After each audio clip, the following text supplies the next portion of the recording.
Christmas reminds us of a true meaning of love, sacrifice, and togetherness. To present this message in a creative and meaningful way, we now have a Christmas skit prepared by our talented students. The skit beautifully portrays the value that Christmas stands for and encourages us to live them in our daily lives. Let us welcome the performers with a big round of applause.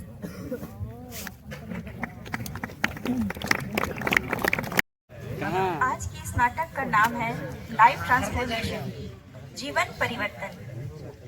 यह नाटक हमें 2000 वर्ष पहले घटित घटना और वर्तमान में हो रही सामाजिक परिस्थितियों के बीच के अटूट बंधन को दर्शाने का एक जरिया है। इस नाटक में 3 भाग हैं। वर्तमान भाग की घटना, दूसरा 2000 वर्ष के पूर्व की घटना और तीसरा पुनः वर्तमान काल की घटना।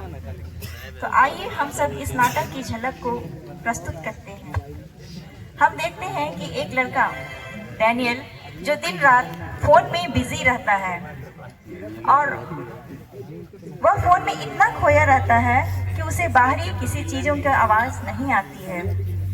उसकी मम्मी उसके लिए खाना लेकर के जाती है और कहती है, डैनियल खाना खा लो। लड़का मोबाइल देखते हुए ही खाना लेता है, लेकिन उसका ध्यान मोबाइल में है, वह खाने पर ज्यादा ध्यान नहीं रहता है और इसी तरह वह मोबाइल में यूट्यूब, फेसबुक उसी में बिजी रहता है। कुछ क्षण के बाद उसकी मम्मी फिर से उसको पढ़ने के लिए बोलने जाती है।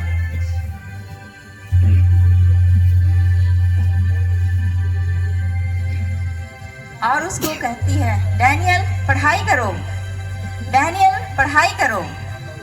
लेकिन लड़का मोबाइल में ही व्यस्त रहता है और वह अपनी माँ को इग्नोर कर देता है। उसकी इन आदतों से उसकी माँ काफी परेशान रहती है और कहती है, ओह ये मोबाइल का पीछा मैं कैसे छुड़ाऊं। इस तरह वह बहुत दुखी हो जाती है।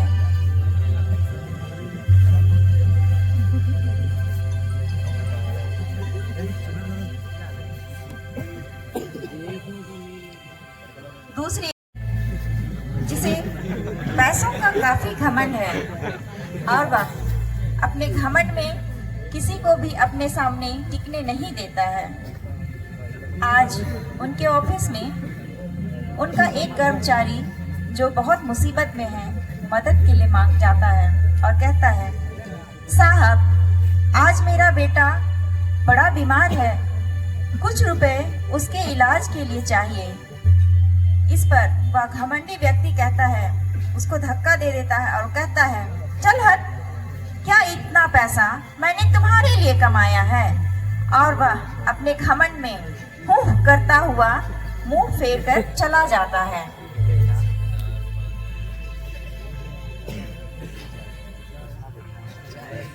अगले दिन वह घमंडी व्यक्ति वापस अपने ऑफिस में अपने बॉस के सामने जब जाता है, तब उनका बॉस उसको देखते ही उस पर बहुत चिल्ला उठता है और कहने लगता है, इसे इस ऑफिस से डिसमिस करो, इसे ऑफिस से हटाओ, इसने कंपनी का सारा टेंडर खो दिया है, इसने कंपनी को बर्बाद करके रख दिया है और इससे कंपनी के द्वारा जो भी सुविधाएं दी गई है वह सारा पैसा इससे वापस लो और इसे इस दफ्तर से हटाओ, मैं इसे दोबारा देखना नहीं चाहता हूँ। इस तरह अपने बॉस के द्वारा उसे बेइज्जती का सामना करना पड़ता है और वह बहुत दुखी हो जाता है, परेशान हो जाता है और वह टूट जाता है। बनाने का काम करते हैं। वे आपस में एक मोहल्ले में बातचीत कर रहे हैं और एक व्यक्ति वहां से गुजर रहा है। उसे देखते ही वे चिल्लाते हैं, अरे तू तो आजाद बस्ती का है, यहाँ रामनगर में क्यों घूम रहा है, क्या कर रहा है यहाँ, अरे भाइयों मारो इसे। और वे इस तरह उसके साथ मारपीट करते हैं और उनकी दंगा शुरू हो जाती है। दूसरी ओर दूसरे मोहल्ले में भी जहाँ दूसरी जाति के लोग रहते हैं, वे आसपास ऐसे ही घूमते हैं चौक चौराहे पर, और जो अन्य जाति के लोग जो उनकी जाति से अलग थे, उनको अपने मोहल्ले में देखते ही चिल्लाने लगते हैं, ये सभी दूसरी जाति के लोग हैं, इन्हें मारो, भगाओ, मारो मारो।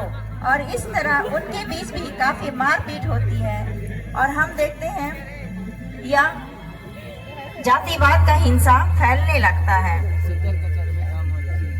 ये वर्तमान की घटनाएं जिन्हें हम देख रहे हैं,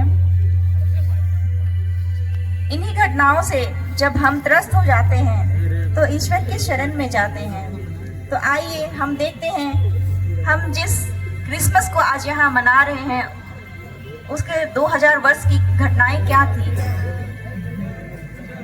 एक दिन नाजरत के शहर में एक कुंवारी लड़की मरियम के पास प्रभु का एक दूत संदेश देने पहुंचा, और स्वर्गदूत कहते हैं, प्रणाम मरिया, प्रभु की कृपा आपको प्राप्त हुई है।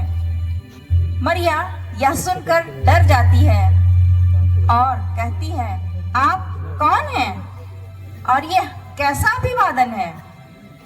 तब दूत कहते हैं, मरिया डरिए नहीं, मैं स्वर्गदूत गाब्रिएल, प्रभु ने मुझे आपके लिए एक शुभ संदेश सुनाने भेजा है। मरिया उत्तर देती है, मेरे लिए शुभ संदेश, और वह अचंभित हो जाती है। तब प्रभु का दूत कहते हैं, प्रभु ने सारे संसार की जातियों की स्त्रियों में से तुझे चुना है कि तू संसार की ज्योति परमेश्वर के पुत्र को उत्पन्न करेगी। तब मरिया कहती है, प्रभु ने मुझे चुना है, ये कैसे हो सकता है। इस पर स्वर्गदूत कहते हैं, यह परमेश्वर की योजना से पूरा होगा।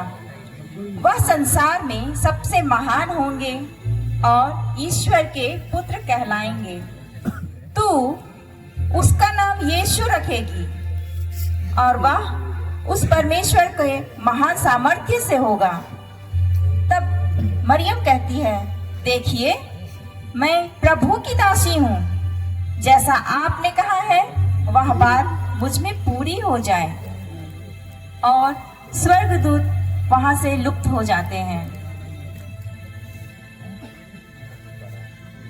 मरियम की मंगनी यूसुफ नामक एक धर्मी व्यक्ति से हुई थी। एक रात जब यूसुफ सो रहा था, स्वप्न में उन्हें स्वर्गदूत दिखाई देते हैं, और स्वर्गदूत उन्हें यह संदेश देते हैं, यूसुफ, परमेश्वर के पास तुम्हारे लिए एक अद्भुत योजना है। मरिया एक पुत्र उत्पन्न करेगी और तुम उसका नाम यीशु रखना। वह महान कहलाएगा और शांति का राजा होगा। इतना कहकर दूत वहां से चले जाते हैं।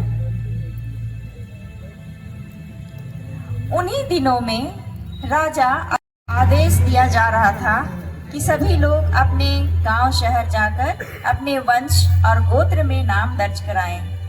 वह अपने सेवक को बुलाकर आदेश देता है कि जा करके तुम मेरा यह आदेश दो, और उसका सेवक शहर में अब राजा के कहे अनुसार ढिंढोरा पीटने के लिए निकलता है।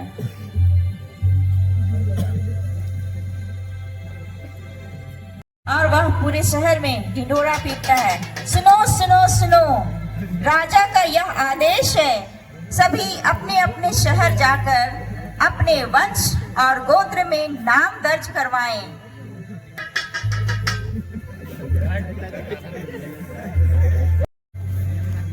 यह सफर मीलों का था, और चलते चलते रास्ते में मरिया को थकान महसूस होता है।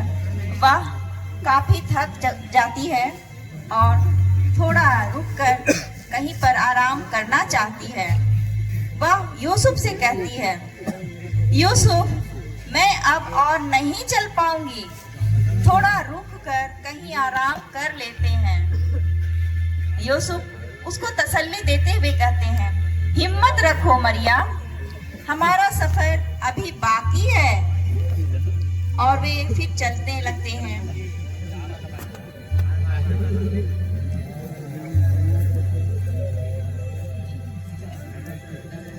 कुछ दूर जाने के बाद मरिया फिर यूसुफ से कहती है, यूसुफ, और कितनी दूर जाना है? इस पर यूसुफ कहते हैं, बस कुछ ही मील बाकी है। और फिर वे आगे रास्ते में चलते ही चलते हैं।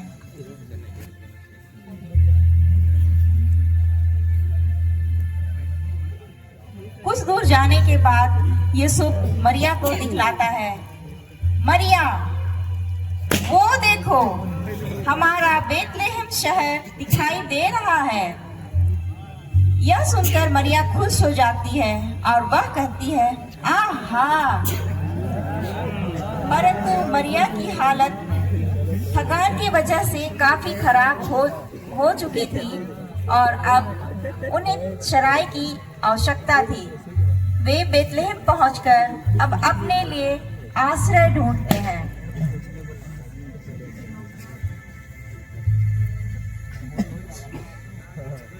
और एक घर के दरवाजे पर दस्तक देते हुए कहते हैं, हमें सराय की बहुत आवश्यकता है। मरिया की हालत बहुत खराब है। सराय मालिक कहते हैं, लेकिन हमारे पास तो पहले से ही काफी लोग हैं, आपके लिए जगह नहीं है, आप कहीं दूसरी जगह देखिए। तब यूसुफ और मरिया वहां से आगे दूसरे घर के दरवाजे पर दस्तक देते हैं, ठक ठक की आवाज करते हैं। इस पर फिर कहते हैं, हमें सराय की आवश्यकता है। तब सराय मालिक उनसे कहते हैं, हमारे पास नहीं है, आगे जाइए। फिर वे दूसरे घर की ओर आगे बढ़ते हैं और वहां दरवाजे को खटखटाते हैं। ठक ठक सराय मालिक से कहते हैं, हमें सराय चाहिए। तब सराय मालिक कहते हैं, मेरे पास घर में तो जगह नहीं है, लेकिन मेरे पास जानवरों का गौशाला है, आप उसी में रह जाइए। यूसुफ और मरिया कहते हैं, ठीक है, आपका बहुत बहुत धन्यवाद।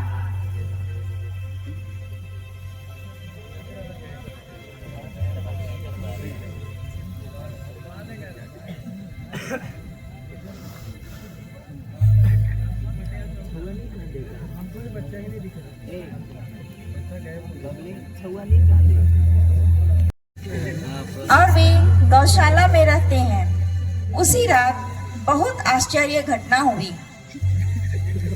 हमारे मुक्तिदाता यीशु का जन्म हुआ। मरियम ने उसे कपड़े में लपेटा और उसके लिए एक चरनी बनाकर बालक को उसमें सुला दिया। उधर ठंडी भरी रात में कुछ चरवाहे अपने जानवरों के साथ आग तापते हुए रात बिता रहे थे।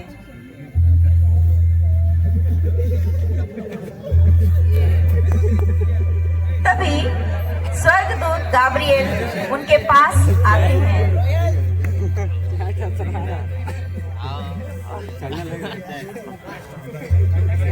और चरवाहे उसे देखकर डर जाते हैं। तब स्वर्गदूत उनसे कहते हैं, परमेश्वर की जय हो, डरो नहीं, मैं तुम्हारे लिए आनंद का सुसमाचार लाया हूँ। आज की रात एक महत्वपूर्ण रात है। बेतलेहम में आपके लिए एक मुक्तिदाता का जन्म हुआ है। वह परमेश्वर का पुत्र है और उसका नाम यीशु है। तुम उसे एक गौशाले में चरनी में कपड़े में लपेटा हुआ पाओगे। यह मानव जाति के लिए एक खुशी का दिन है। तभी अचानक स्वर्गदूतों का झुंड प्रकट होता है और वे यीशु की महिमा गाने लगते हैं। सर्वोच्च स्वर्ग में ईश्वर की महिमा प्रकट हो और पृथ्वी पर उसके कृपा पात्रों को शांति मिले। और दूत वहां से चले जाते हैं। अब चरवाहे आपस में बातचीत करते हुए कहते हैं, अरे संसार का राजा और चरनी में, चलो हम बेथलेहम जाकर वह घटना देखें जिसे प्रभु ने हमारे लिए प्रकट किया है। और वे शीघ्र ही अपने जानवरों को लेते हैं और बेथलेहम की ओर जाते हैं।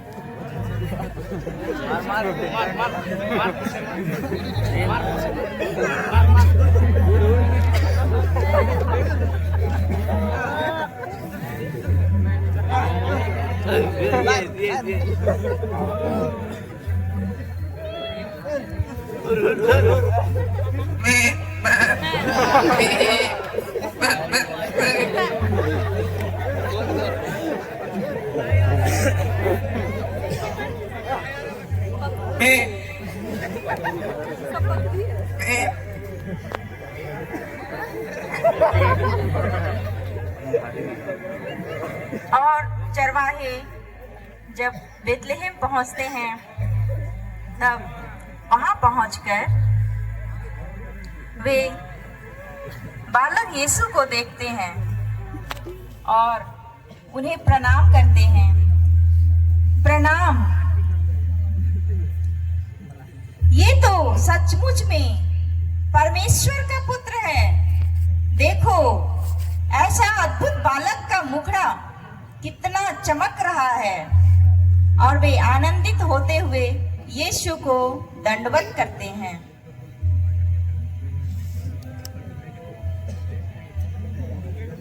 साथ ही अब वे स्वर्गदूतों के द्वारा बताई गई सारी घटना यीशु और मरियम को सुनाते हैं।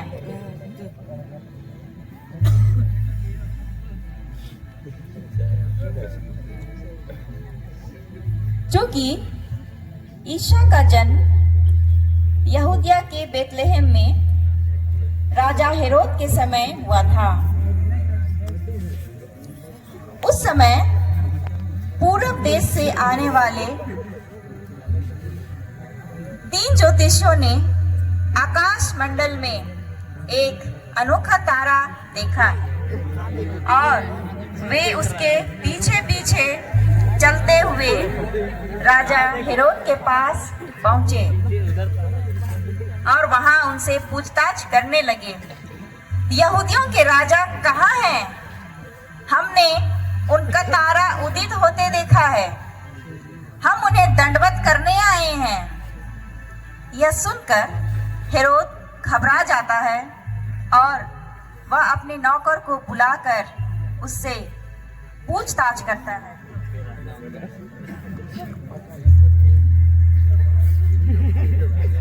और कहता है, राजा कहाँ जन्म लेंगे?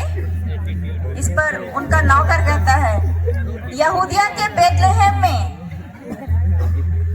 फिर हेरोद ने चुपके से ज्योतिषियों को बुलाकर कहा, जाइए और बालक का ठीक ठीक पता लगाकर उसे पाने की खबर मुझे भी दीजिए ताकि मैं भी उसका अभिनंदन करूं।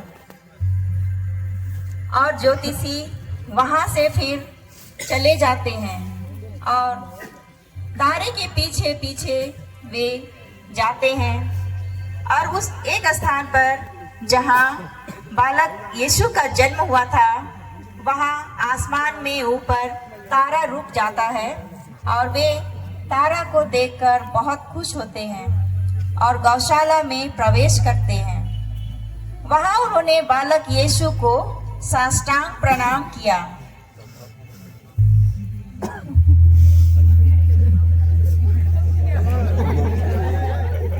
फिर अपना अपना उपहार, सोना, गांधरस और लोबान की भेंट चढ़ाई।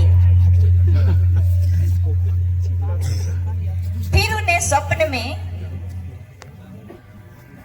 यह चेतावनी मिली कि वे हेरोद के पास दोबारा ना लौटे, इसलिए वे दूसरे रास्ते से अपने देश वापस चले गए। तो इस तरह से हमारे ईसा मसीह का जन्म हुआ, जो कि संसार के मुक्तिदाता और उद्धारकर्ता कहलाए। वर्तमान समाज में, हमारे समाज में बहुत सारी बुराइयां हैं, लेकिन ईसा का जन्म ही मुक्ति और उद्धार के लिए हुआ। तो आइए देखें जो समाज में व्याप्त बुराइयां हैं, जिससे बुराई से ग्रस्त व्यक्ति हैं, उनके जीवन में किस तरह से परिवर्तन आता है उनके जीवन की घटनाओं के द्वारा। जो फोन यूज करने वाला व्यक्ति अब मानसिक संतुलन खो चुका है और वह अपने जीवन में काफी परेशान है और उसे अब कुछ समझ नहीं आता है। अब वो चिल्लाता है, ओह माय गॉड, ओह बचाओ, कोई तो मेरी मदद करो। और वह बहुत हताश परेशान ईसा के शरण में जाता है।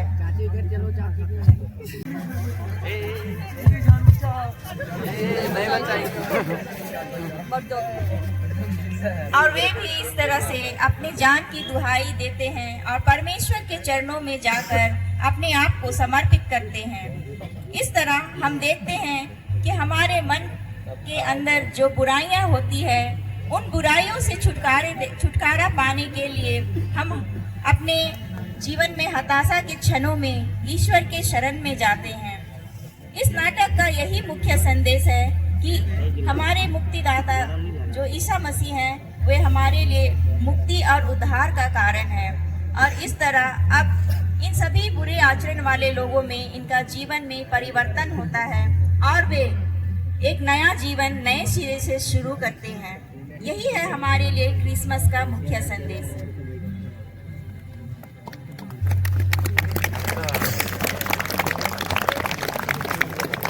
Without carol that fill our hearts with joy and our surrounding with festive cheer.